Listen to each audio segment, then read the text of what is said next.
नमस्कार, yes news महाराष्ट्रामध्ये आपल्या सर्वांचे स्वागत। वंचित बहुजन आघाडीचा वंचित बहुजन आघाडीचा डॉक्टर बाबासाहेब आंबेडकरांचा डॉक्टर बाबासाहेब आंबेडकरांचा बाळासाहेब आंबेडकरांचा।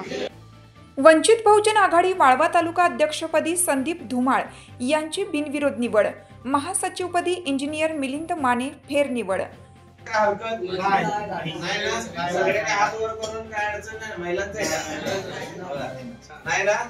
सगळ्यांनी एकमतानं संदीपला आपण तालुका अध्यक्ष करतोय। संदीप, तुम्ही चांगल्या पद्धतीने काम वंचित बहुजन आघाडीच्या वाळवा तालुका अध्यक्षपदी संदीप धुमाळ राहणार शेणी यांची सर्वानुमते बिनविरोध निवड करण्यात आली, तर महासचिवपदी इंजिनियर मिलिंद माने राहणार पेठ यांची फेरनिवड करण्यात आली। वंचित बहुजन आघाडीच्या वाळवा तालुका कार्यकारिणीच्या निवडीसंदर्भात रविवार दिनांक 24 ऑगस्ट 2025 रोजी वाळवा तालुक्यातील इस्लामपूर येथील शासकीय विश्रामगृहात बैठक पार पडली। या बैठकीस जिल्हाध्यक्ष डॉक्टर शंकर माने अध्यक्षस्थानी होते, तर युवा जिल्हाध्यक्ष सुमेध माने प्रमुख उपस्थित होते। बैठकीदरम्यान वाळवा तालुक्यातील पदाधिकारी व कार्यकर्त्यांच्या उपस्थितीत सर्वानुमते संदीप धुमाळ यांची तालुका अध्यक्षपदी निवड करण्यात आली, तसेच महासचिवपदी इंजिनियर मिलिंद माने यांची फेरनिवड करण्यात आली। उर्वरित तालुका कार्यकारिणीसाठी तालुका अध्यक्ष, महासचिव व जिल्हा पदाधिकारी तालुका दौरा करून इच्छुकांच्या मुलाखती घेणार असून त्यानंतर विस्तारित कार्यकारिणी जाहीर करण्यात येणार आहे। या बैठकीत आगामी जिल्हा परिषद व पंचायत समिती निवडणुकांसह पक्षाच्या शिबिरांविषयी मार्गदर्शन करण्यात आले। बैठकीचे संयोजन जिल्हा उपाध्यक्ष अमर माने यांनी केलं। यावेळी जिल्हा कार्यकारिणी सदस्य राजू कांबळे, अरुण धेंडे, संतोष वनखंडे, वाळवा तालुक्यातील ज्येष्ठ नेते सुभाष कांबळे, लक्ष्मण डवरे, समता सैनिक दलाचे प्राध्यापक राजेंद्र पवार, जयदीप कांबळे, जयश्री साठे, पूजा पवार आदी मान्यवर उपस्थित होते। कार्यक्रमाचे स्वागत प्रास्ताविक इंजिनियर मिलिंद माने यांनी केलं, तर आभार प्रदर्शन विनोद कांबळे यांनी मानले।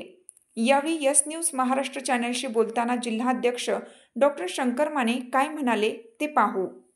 यस न्यूज महाराष्ट्रासाठी राजेश कांबळे। वंचित बहुजन आघाडी सांगली जिल्ह्याच्या वतीने आज वाळवा तालुक्यामध्ये तालुका कार्यकारिणीची निवडी करण्याच्या संदर्भात बैठक आयोजित केली होती। त्या बैठकीच्या दरम्यान जे शेकडो कार्यकर्ते आले होते त्यांच्या माध्यमातून एकमतानं आपल्या तालुक्याचे तालुका अध्यक्ष म्हणून आमचे संदीप धुमाळ यांची निवड करण्यात आलेली आहे। त्याचप्रमाणे महासचिव म्हणून मिलिंद माने यांची निवड करण्यात आलेली आहे आणि बाकीच्या सगळ्याच पदाधिकाऱ्यांची निवडी करण्यात आलेली आहे। परंतु या निवडी या दोघांना जास्तीत जास्त प्राधान्य देऊन या निवडी करण्याच्या दृष्टिकोनातून प्रयत्न केला जाणार आहे। येणाऱ्या आगामी जिल्हा परिषद आणि पंचायत समिती त्याचप्रमाणे महानगरपालिका नगरपालिकेची जी इलेक्शन आहे ती वंचित बहुजन आघाडी समविचारी लोकांना संघ घेऊन बाळासाहेबांच्या आदेशाप्रमाणे जिल्ह्यामध्ये ताकदीने लढणार आहे।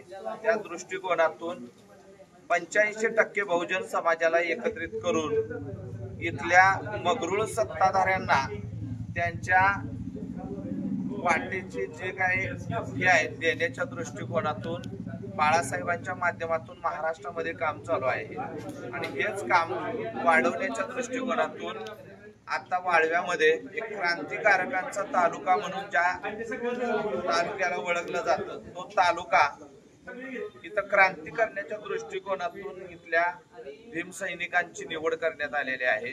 त्यांना सगळ्यांना मी जिल्हाध्यक्ष म्हणून शुभेच्छा देतो आणि त्यांनी बाबासाहेबांच्या कार्याला साजेल असं वाळव्या तालुक्यात काम करावं अशा शुभेच्छा देऊन मी इथं थांबतो। साथ आमची यस न्यूज महाराष्ट्र चॅनलला लाईक करा व सबस्क्राईब करायला विसरू नका।